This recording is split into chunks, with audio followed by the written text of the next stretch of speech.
হাসিনা সরকারের পতনের পর ডক্টর ইউনূস যখন ছাত্রদের রিকোয়েস্টে অন্তর্বর্তীকালীন সরকার গঠন করলো, তারপর থেকেই দেশীয় এবং আন্তর্জাতিক নানান রকম চক্রান্তের চাপে রয়েছে সেই সরকারটি।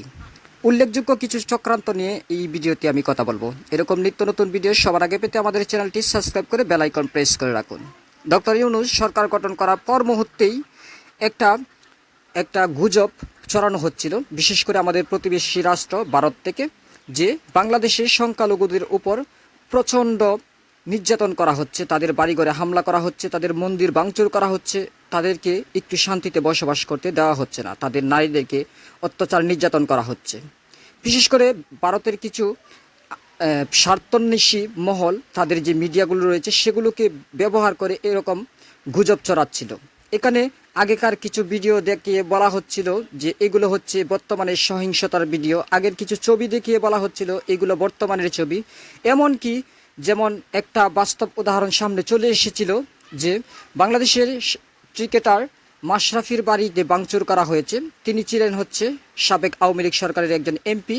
সেই বাড়ির ছবি দেখিয়ে বলা হয়েছিল যে এটা হচ্ছে লিটন দাসের বাড়িতে এভাবে ভাঙচুর চালানো হয়েছে।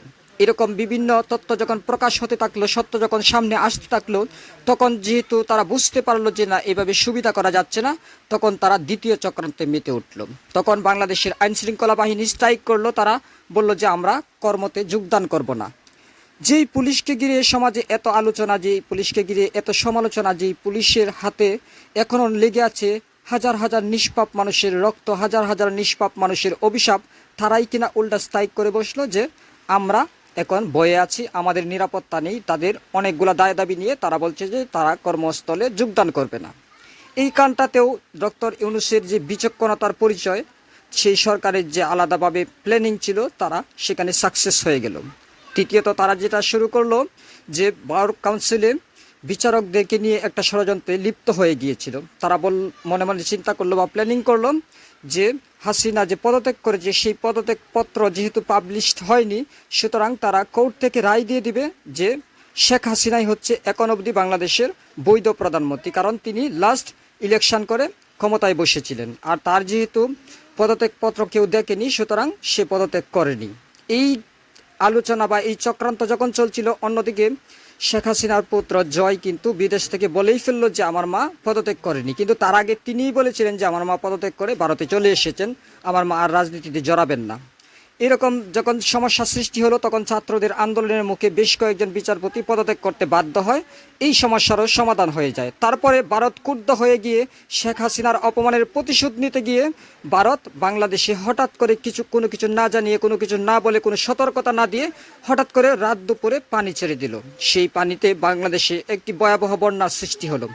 এই ভারত যে এইভাবে বাংলাদেশকে কষ্ট দিল একজন মানুষের জন্য বা একটি দলের জন্য বা একটি প্রতিষ্ঠানের জন্য, সেটা কোনোভাবেই আসলে মানবতার পরিচয় দিনে, সেখানে কোনো সততা নেই, সেখানে কোনো ন্যায় নেই, সেখানে কোনো বিবেকবোধ নেই। তারপরেও যখন দেখলো যে বাংলাদেশিদেরকে কোনোভাবেই তলানো যাচ্ছে না, তারপরে হঠাৎ করে আনসার বাহিনী সচিবালয়ে ঘেরাও করলো তাদের কিছু দায় দাবি নিয়ে। সেখানে ছাত্রদের সাথে তাদের একটা সংঘর্ষ বেঁধে যায়, সেখানে অনেক ছাত্রও যেমন আহত হয়েছে, এরকম অনেক সাংবাদিক সহ আনসার বাহিনীও আহত হয়েছে।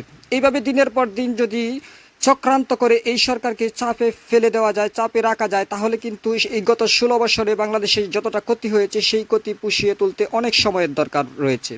সুতরাং এই চক্রান্তের সাথে যেসব বাঙালিরা জড়িত আছে, আমরা প্রত্যেকেই যদি জাতীয় চেতনায় উদ্বুদ্ধ হয়ে আমরা চিন্তা করি যে না, আমরা আমাদের দেশের হয়ে কাজ করব, আমরা আমাদের এই দেশের সমস্যাগুলো সমাধান নিয়ে কাজ করব, কোনো চক্রান্ততে লিপ্ত হব না, তাহলে হয়তোবা এই দেশটা ভবিষ্যতে আরও অনেক সুন্দর হতে পারে। তো ফ্রেন্ডস, আজকে আমার এই ভিডিওটি কেমন লেগেছে অবশ্যই কমেন্টস করে জানিয়ে যেতে ভুলবেন না। যদি সামান্যতম ভালো লেগে থাকে তাহলে ভিডিওতে একটি লাইক দিয়ে বন্ধুবান্ধবের সাথে শেয়ার করবেন। আপনি যদি আমাদের নতুন শ্রোতা দর্শক হয়ে থাকেন তাহলে চ্যানেলটি সাবস্ক্রাইব করে বেল আইকন প্রেস করে রাখুন। সকলে ভালো থাকুন, সুস্থ থাকুন, কথা হবে নেক্সট টাইম। আজকের মতো বিদায়, আল্লাহ হাফেজ।